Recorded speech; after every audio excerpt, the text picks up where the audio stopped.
Olá, boa noite. Eu sou Maria Alice Freitas e começa agora mais um programa Grandes Temas aqui na TV Universitária. A proposta de emenda à Constituição 181, votada no começo do mês, colocou as mulheres em alerta. É que o texto, que trata da ampliação da licença maternidade nos partos prematuros, pode levar à proibição do aborto, mesmo nos casos já permitidos por lei, como estupro e risco de morte para a mãe e o bebê. Na prática, a medida pode, por exemplo, aumentar a taxa de realização clandestina do procedimento. Em razão desse contexto, o programa Grandes Temas de hoje debate as implicações da PEC 181 para a vida das mulheres. E para isso contamos com a presença de Girlane Machado, professora da rede estadual, mestre em práticas educacionais e militante do coletivo Leila Diniz e da Articulação de Mulheres Brasileiras. Catarina Santos, fotógrafa, militante da Frente Feminista de Natal e integrante da Frente Estadual pela Legalização do Aborto. Aline Macedo, antropóloga e militante do Movimento Amélias, Mulheres do Projeto Popular. E Samantha Nagli, advogada e assessora jurídica no Centro de Apoio às Promotorias do Idoso e da Pessoa com Deficiência do Ministério Público do Rio Grande do Norte. Sejam todas bem-vindas, muito obrigada por ter aceitado o nosso convite, pela presença. E você que está em casa também pode participar do programa através do WhatsApp. Envie sua mensagem para o número 991936032 e participe. Bom, o sentido da PEC 181, ela tem um benefício para as mulheres, sobretudo aquelas mães, sentido original, né, as mães de crianças que nasceram prematuramente. Mas o que chama atenção em tudo isso aí é que esse assunto ficou completamente em segundo plano, diante, principalmente de uma frase que eu queria ler aqui. A inviolabilidade do direito à vida desde a concepção. Né, que esse texto traz essa frase acrescentando o artigo 5º da Constituição. E ela vem carregada de intenções. Girlane, eu queria começar por você. Essas intenções têm tudo a ver com a questão da mulher, né, do direito ao corpo, do direito a tomar as próprias decisões sobre a gravidez, uma gravidez de risco, por exemplo, porque liga aquela questão da criança da dignidade. Eles começam a colocar em cima desse contexto todo uma questão de moralidade, de religiosidade, né? O que você vê nessa intenção desse texto que apareceu na PEC 181? Na verdade, essa manobra, né, que os movimentos feministas, os movimentos de mulheres estão apelidando de cavalo de Troia, né, porque, como você bem falou, a PEC vem como algo benéfico para as mulheres, que é aumentar a licença maternidade em caso de partos prematuros. Né? E como estamos vivendo, né, um contexto totalmente de governo ilegítimo, onde a cada dia nós estamos assistindo, né, presenciando e sofrendo golpes, né?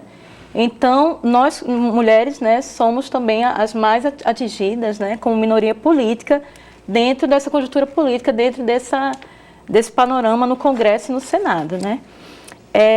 E essa manobra que eles deram foi que incluir dentro desse benefício para a mulher que teriam, né, um benefício maior enquanto gestantes, né, de bebês prematuros, eles incluíram a manobra para colocar, né, a inviolabilidade da vida desde a concepção, ou seja, para colocar uma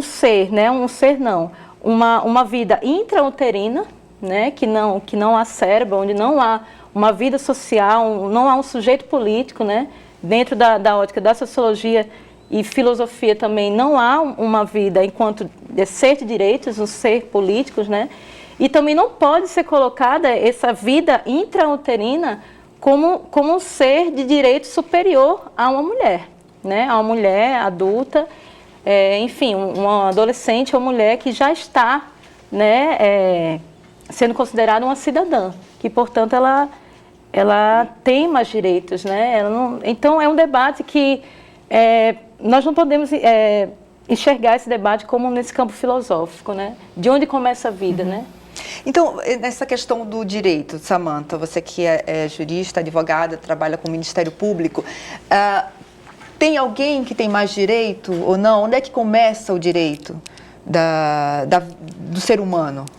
A Constituição ela não traz essa resposta. A Constituição ela é silente em relação ao início da vida. Mas o que a jurisprudência do STF vem demonstrando nos seus últimos precedentes, né, desde do precedente sobre pesquisa com células-tronco embrionárias, passando pela DPF 54, que foi sobre a interrupção da gravidez. Que essa é de 2012, né? Isso, em caso de fetos anencéfalos. O que a jurisprudência do STF vem construindo é que, de fato, não há essa equiparação entre o embrião ou feto e os direitos da mulher. E aí vai muito de encontro, né, ao que você falou. Então, não há essa equiparação e mesmo que se entenda que o embrião ou o feto pode ser referido à espécie humana, né, ele não é pessoa humana tal qual previsto na Constituição e, portanto, não é sujeito de direitos e deveres. Ele pode ter alguns direitos ressalvados na legislação infraconstitucional, na legislação ordinária, mas ele não estaria equiparado à mulher que é, de fato, sujeito de direitos e deveres, pessoa humana, como está previsto na Constituição. Mas essa é a tendência do STF, né? Tem uma ação que está tramitando, uma outra DPF, que está tramitando, que o pessoal ajuizou, e que vai tentar fazer com que o STF diga que a descriminalização até a 12ª semana de gestação, ela pode ser, né, realizada, ela está de acordo com a ordem constitucional vigente. Ainda não tem uma previsão de quando vai sair essa decisão. E essa discussão que começou no Senado, né, a PEC 181 e agora na Câmara também, ela aconteceu exatamente por causa dessa possibilidade do STF decidir pela liberação, né, do aborto. Na verdade, o que acontece é uma queda de braço entre o Legislativo e o STF. Então, essa comissão especial que votou agora essa PEC foi uma resposta direta a uma decisão do STF em novembro do ano passado, em sede de habeas corpus, em que o ministro Luiz Roberto Barroso entendeu que estaria descriminalizado o aborto até a 12ª semana de gestação. Esse voto foi dentro da primeira turma do STF, então não foi o plenário que votou. É um voto que era uma situação individual, então ela não tem efeitos vinculantes para todos os órgãos do poder público, mas já é uma sinalização de que o STF está caminhando nesse sentido. E como o STF já sinalizou esse posicionamento, a bancada mais conservadora do Congresso já quis se antecipar. Exatamente. Já quis se antecipar e já dizer, bom, mesmo que o STF diga que a descriminalização é possível, nós aqui, enquanto representantes do povo, vamos dizer o contrário. Né? Vamos dizer que, na verdade, isso não pode, que desde a concepção há vida humana e, portanto, não há nem mesmo uma equiparação, a superioridade dos direitos desse embrião e desse feto sobre os direitos da mulher gestante. Aline, você que é no Movimento Amélias, Mulheres do Projeto Popular, ela falou assim, nós, enquanto representantes do povo, né, o Congresso, que são formados por representantes do povo, vamos nos antecipar e dizer o que o povo concorda. Mas isso aí foram 18 deputados, uma comissão especial, né, todos homens, inclusive a única mulher que fazia parte da comissão votou contra essa decisão. Como é que você vê essa representatividade do Congresso, principalmente em relação às mulheres? Porque a grande maioria dos congressistas é formada de homens, inclusive tem uma imagem muito marcante que circula na internet, que é deles comemorando, assim, aplaudindo, felizes, rindo, assim como fosse uma grande vitória, como se fosse uma decisão que fosse agradar ou beneficiar muita gente. Quer dizer, beneficiar quem? De onde vem essa representatividade que eles dizem que tem? Então, a gente está vivendo um momento muito difícil na história do nosso país, né? Com um Congresso Nacional extremamente conservador, talvez o mais conservador da história do nosso país, e que vem fazendo um verdadeiro cerco ao direito dos trabalhadores e das trabalhadoras e, sobretudo, ao direito das mulheres, né? Se a gente pegar um pouquinho o último período, né, da política do nosso país, a gente vai ter esse Congresso Nacional majoritariamente masculino, com ausência de representatividade significativa de mulheres, jovens, negros, indígenas, LGBTs, né? Então, esse Congresso conservador e majoritariamente masculino orquestrou no nosso país um golpe que culminou com a saída, né, com o impeachment, sem crime de responsabilidade, da primeira mulher presidente do Brasil. Isso tem um significado muito grande, né?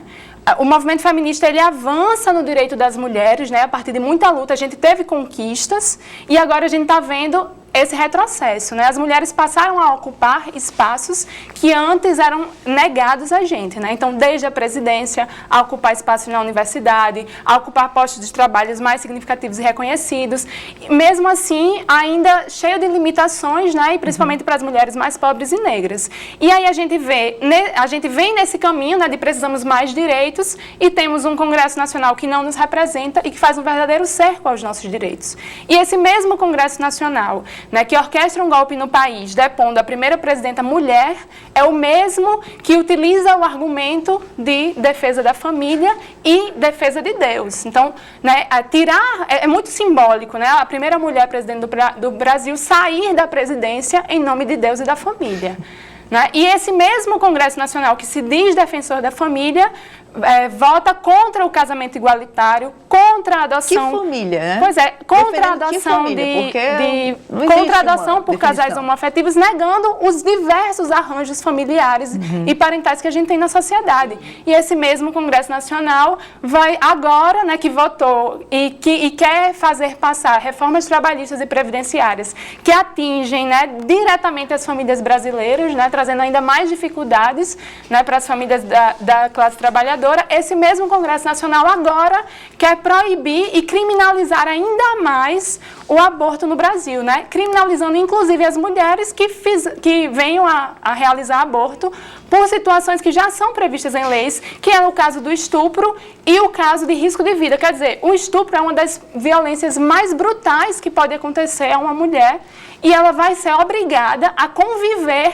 diariamente com o fruto dessa violência, né? Então é isso que esse Congresso está fazendo com a gente. Quando a gente fala em retrocesso, é porque a gente está discutindo algo aqui que não deveria mais nem estar, né, em pauta de discussão. Já poderia estar evoluído, são outras coisas mais importantes, e no entanto a gente está discutindo algo que, pelo menos para mim, assim, é tão claro, tão evidente, que é o direito de você, inclusive a questão de saúde, né, da sobrevivência da mãe, risco de vida e tudo mais. Essa lei, essa legislação que permite o aborto em casos de estupro e de risco de vida da mulher está no Código Penal desde 1940. Então a gente está retrocedendo aí quase um século de avanços de direitos conquistados, né? Catarina, vamos falar, então, você que é da Frente Estadual pela Legalização do Aborto, vamos falar dessa questão do aborto em si. Ninguém comemora um aborto. Ninguém, se pudesse, eu tenho certeza, uma mulher, se pudesse escolher, não teria engravidado. Né? Não é uma opção, não é uma coisa que você faz e sai feliz. Mas está aí, faz parte da vida de tantas mulheres, sobretudo as que têm menos acesso a planejamento familiar, né, a informação, a métodos concepcionais. E, então, como é que a frente estadual, a frente nacional também que se integra, de legalização do aborto, trabalha essa questão? Então, a frente está aqui em Natal sendo rearticulada por diversos coletivos feministas e mulheres. É importante dizer isso porque é importante que todas as mulheres se sintam, né, parte desse processo, porque a questão do aborto, ela não é apenas... Ela é uma questão de autodeterminação da mulher, é uma questão de direito reprodutivo, né? E é uma questão de saúde pública. A gente tem uma realidade, se a gente puder acompanhar, tem diversas pesquisas que podemos fazer, mas a pesquisa que eu, pelo menos, considero que ela mais se aproxima dessa realidade, que é a pesquisa do aborto realizada em 2016, que tem a Débora Diniz, que ela articula isso também, né, junto com outros pesquisadores e pesquisadoras, e que ela faz um comparativo com os dados de 2010, né? E aí, uma amostra entre 2.002 mulheres, mais ou menos, em torno de 13% dessas mulheres realizaram abortos em 2015 ou antes disso, e não se sabe ao certo se essa mulher realizou só uma vez o aborto ou duas vezes o aborto, enfim. E os dados, eles apontam que essa questão, ela persiste. Então, é uma questão de saúde pública que ela envolve... o aborto em si é uma questão biológica individual, se a gente for pensar, né? Mas como ela é trabalhada, ou seja, a prática do aborto, como ela é trabalhada, ela é muito articulada como nós sofremos mulheres com o patriarcado há muito tempo, né? Então, quando a gente fala disso, a gente também está falando de um sistema que nos atinge diretamente, que é um sistema que também preza por uma espécie de maternidade compulsória, né? Que é tipo, toda mulher tem que fazer família, tem que ter filhos, que articula também a questão de propriedade e outras coisas. Mas o que a gente tem que ter em mente é que o aborto, ele é uma realidade, certo? O aborto clandestino, ele é uma realidade até pior para diversas mulheres que não têm condições, né? Quando a gente está falando de mulheres negras, que eu não posso nem entrar nisso porque não é meu protagonismo, né? Tem que fazer um recorte de pauta, sou mulher branca, privilegiada. Então, assim, quando a gente está falando sobre a questão do aborto, eu estou até aqui usando o próprio artigo da Débora, porque ela fala uma coisa que a Aline falou no chamado para o ato contra a PEC 181 aqui em Natal, que deixa muito claro que, assim, mulheres de todas as idades, de todas as religiões, de diversas faixas etárias, elas fazem aborto. Então, seja evangélica, seja católica, né, negra, branca, enfim, de condições sociais diferentes. A questão é como é que o Estado lida com essa problematização que está em torno de gênero, está em torno do gênero, e acho que é por isso ela é tão negligenciada no país, como a Aline bem colocou. A questão da representatividade masculina no Congresso, ela é muito massiva, né? Então, quando a gente... É muito difícil a gente articular as nossas demandas dentro desse ambiente que ele é absolutamente patriarcal. Agora, você não acha que, além de ser uma questão de gênero, é uma questão, sim, social? Sim, porque também, o aborto vai continuar acontecendo, né? Quem tem dinheiro para pagar uma clínica, com um mínimo de condições, né, vai pagar. E, muitas vezes, mulheres que são parentes desses deputados, senadores que estão votando. Sim, a gente tem um exemplo, então é uma hipocrisia, né? Tem aqui no RN, né, o Antônio, enfim, a gente sabe, isso é a questão das notícias, mas esses deputados extremamente machistas, eles estão articulando essas pautas e falando como protagonistas de uma questão que não pertence a eles, né? Então, mais uma vez, temos a invisibilidade das mulheres na questão. Agora, eu queria falar uma questão, Marassa, que você falou sobre a questão do aborto, dos dados. Antes mesmo a gente falou sobre a questão de quais países que a gente tem isso, né? Existem várias falácias em torno do aborto. Eu quero fazer um recorte em relação à pesquisa. Por exemplo, quando a gente fala da Pesquisa Nacional do Aborto, existe uma preocupação com a metodologia dessa pesquisa, que a gente usa a urna, né? A Pesquisa Nacional do Aborto usa a urna, ou seja, as mulheres, elas têm garantido o sigilo. E quando você está falando de uma pesquisa do IBGE, que você está falando cara a cara, dificilmente aquelas mulheres vão dizer, olha, já cometi aborto, né? Porque, primeiro que é crime, depois... E é constrangedor isso, também, constrangedor, né? Mas, sobretudo... Existe uma criminalização de uma prática que ela deveria ser tratada como saúde pública. Eles não vão admitir. Ninguém e assim, com a questão do SUS, né, quando a gente vai falar do SUS, existe um gasto enorme com procedimentos pós-abortivos, né? Derivados de abortos interessante, né, Catarina, trazer isso, porque quando a gente fala em aborto, a gente não pode nunca pensar essa temática de forma isolada, né? O aborto, né, o direito à interrupção à gravidez é um dos direitos, dentro dos direitos sexuais e reprodutivos das mulheres, que nós estamos reivindicando que sejam devidamente efetivados pelo Estado brasileiro, né? Então, a gente quer educação de gênero e sexualidade nas escolas para os nossos jovens se prepararem, conhecerem o seu corpo, conhecerem o seu organismo, se prevenirem e poderem ter um planejamento familiar, por exemplo, quando assim desejarem.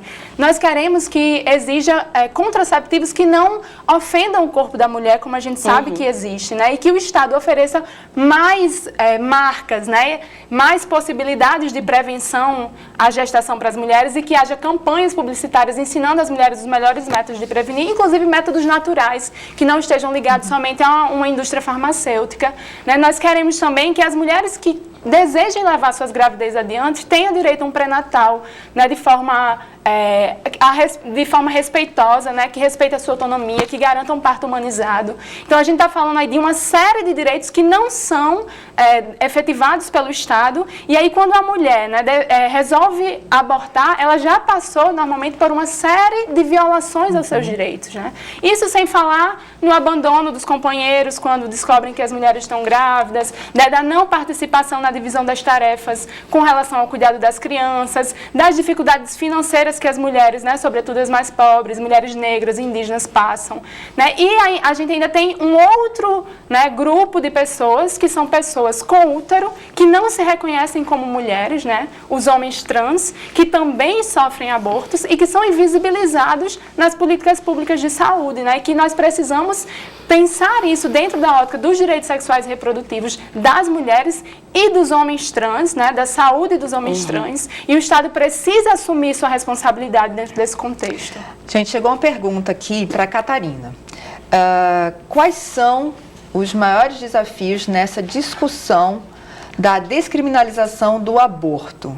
É uma boa pergunta, né? Então, são inúmeros. Primeiro porque o aborto, ele é... Desculpa, quem fez a pergunta foi Michele. Ah, tá. Obrigada, Michele, acompanhando. Michele Paulista. Massa. Que honra ter Michele acompanhando, coordenadora pedagógica da Câmara.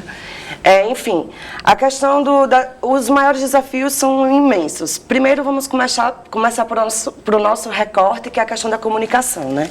Se a gente for levar o aborto, ele está ali junto de várias pautas que são consideradas, que foram colocadas como tabu, né? Então, a gente tem a questão da cannabis, a gente tem diversas questões e o aborto entre elas.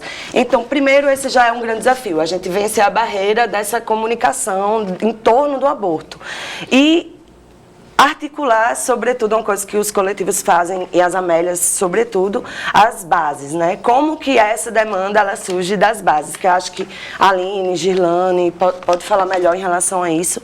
Então, como a gente pode também pensar do ponto de vista mais amplo, como não é uma questão de convencimento, porque é muito difícil isso, mas como a gente pode argumentar para que mais mulheres possam entender que esse processo é um processo de autodeterminação, de direito reprodutivo, e que é de domínio e que é de saúde pública também. Então, a gente precisa também convencer outras mulheres a adentrar essa luta. Então, além da sociedade, a gente precisa também chamar mais pessoas para estar conosco nisso, né? Porque é como foi colocado. O Congresso, ele está lá, mas ele deveria ser, teoricamente, uma representação parlamentar, uma representação do povo, né? Então, teoricamente, nós deveríamos eles deveriam representar essas demandas. E o que é difícil é que, assim, eu vou falar do exemplo de Portugal, porque eu acho que é interessante. Em Portugal, tiveram alguns referendos em relação à questão do aborto, né, nacionalmente. E em 2007, na verdade, o aborto ele foi legalizado em Portugal. Ele é um bom exemplo para ser citado, porque tem 10 anos aí, né, de experiência que a gente pode avaliar algumas coisas. E, assim, se a gente for fazer um referendo aqui no Brasil, eu não sei se nós temos informação suficiente para a gente poder avançar nessa pauta, sabe? Porque ela é ainda tida como um tabu muito grande, tanto nos meios que está sendo quebrado agora com a PEC. Isso quer dizer, 181, né? Isso quer dizer que as mulheres também têm uma posição, às vezes, contrária, claro. Isso aí, um preconceito que vem da própria mulher? E isso tem tudo a ver com a discussão, né, que... É um absurdo a gente ter que estar reivindicando, né, em pleno século XXI e com mais de 100 e poucos anos de república, nós temos que estar exigindo que o Estado realmente pratique a laicidade, né, que o Estado seja laico. E toda essa polaridade que existe, né, o Brasil, de uma maneira geral, ele tem essa pluralidade, né, tem um lado que é laico, plural e é progressista, e outro que é fundamentalista e moralista, né. Inclusive, isso está refletindo nos candidatos à presidência, né? E toda essa conjuntura política conservadora e fundamentalista também. E quando a gente fala de fundamentalismo religioso, né, aqui nós vamos falar de religiosos, né? O Estado laico, ele não está para as pessoas que não têm religião, para as pessoas ateias, para pessoas agnósticas. O Estado laico do Brasil é justamente porque é um país tem uma pluralidade de crenças religiosas e o Estado laico funciona como juiz de fora, né? Ele não pode assumir uma crença, um paradigma cristão, como ele assume na questão dos feriados, na questão da Câmara, na questão da Bíblia, do crucifixo, na questão de serem realizadas missas e cultos no Congresso, né? No nosso Congresso Nacional, que é um absurdo no Estado laico, e que isso acarrete uma formação de uma população altamente hierárquica, autoritária e conservadora, intolerante. E isso cai novamente nos ombros da mulherada, né? Da população negra, da população LGBTI. Por quê? Porque há um controle, né? Esse Estado fundamentalista, como está sendo colocado, né? Um Congresso, parlamentares totalmente defendendo os valores cristãos, né? A questão do moralismo, a questão de penalizar e punir essa mulher, né? Essa mulher que engravidou, tem que ter, ou engravidou, abortou, vai ser preso ou vai morrer. Então é uma questão muito forte dessa reivindicação, dessa falta de conscientização, né? Falta de politização sobre o Estado laico brasileiro, que ele ainda não conseguiu ser efetivado. Ainda sobre essa questão do plebiscito, né? Que é uma questão recorrente, né? Se seria interessante fazer um plebiscito e ver o que a sociedade decide, né? Para além dos argumentos que já foram colocados, uma coisa que a gente precisa pensar é quais matérias devem estar num plebiscito, né? Imaginemos que o Estado brasileiro faça um plebiscito para decidir se as pessoas devem ou não constituir família. Se as pessoas devem ou não se casar, se as pessoas devem ou não ter filhos. São questões do âmbito individual, né, da escolha das pessoas, né, o seu livre-arbítrio de decidir o que fazer com a sua própria vida. Né? Não cabe chamar, que o plebiscito é esse momento da experimentação democrática em que chamamos a população um a um para votar e decidir sobre os rumos do país. Essa não pode ser uma matéria que envolva uma escolha individual. Né? Então, imagine que haja imagine que haja um plebiscito perguntando se todas as mulheres devem ser obrigadas a abortar, e isso passa, seria um absurdo. Da mesma forma que é um absurdo fazer um plebiscito para decidir se as mulheres devem ou não levar uma gestação adiante. Isso porque a discussão, né? A discussão, Samanta, não se é obrigado, em determinadas situações, houve um estupro, uma gravidez decorrente disso aí, será obrigado a abortar, mas é a opção. Exatamente. Né? Deixar o livre-arbítrio de quem vai passar por tudo aquilo, quem vai criar aquela criança, de quem que foi traumatizada, foi machucada por toda essa ação, né? Inclusive, nos países onde houve a legalização do aborto, né, há uma política de inclusão social das mulheres que desistem do abortamento e que desejam levar adiante a gravidez. Porque muitas das mulheres que decidem pelo abortamento estão em situações de desespero, por questões socioeconômicas, né, por abandono familiar. Então, é uma situação desesperadora. E, às vezes, não sempre, mas muitas vezes, com um acompanhamento psicossocial, essa mulher pode mudar de ideia e decidir levar essa gravidez adiante. O Uruguai, né, nosso vizinho, um exemplo recente de uma medida bem-sucedida, né, de um exemplo bem-sucedido da legalização do aborto, reduziu a zero o número de mortalidade de mulheres decorrentes do aborto e diminuiu o número de abortamentos, porque mulheres foram incluídas em medidas, né, socioassistenciais, em políticas públicas, né, e que puderam dar continuidade, desejaram levar adiante essa gravidez. Então, quando você tira o debate da sociedade, quando você transforma num tabu, como, né, a companheira colocou, você impede o debate na sociedade e vira uma situação escondida, clandestina. Isso piora, aumenta os dados. E nós temos, né, um número muito grande de mulheres abortando. Né? A gente pensa em 1 a cada 5. Todo mundo conhece 5 mulheres aqui, né? Ou seja, todo mundo conhece pelo menos uma mulher que abortou. Aline, a gente vai agora para um rápido intervalo, tá? Preciso chamar o intervalo, mas voltamos daqui a pouquinho para continuar falando sobre a PEC 181, sobre a legalização do aborto aqui no Grandes Temas.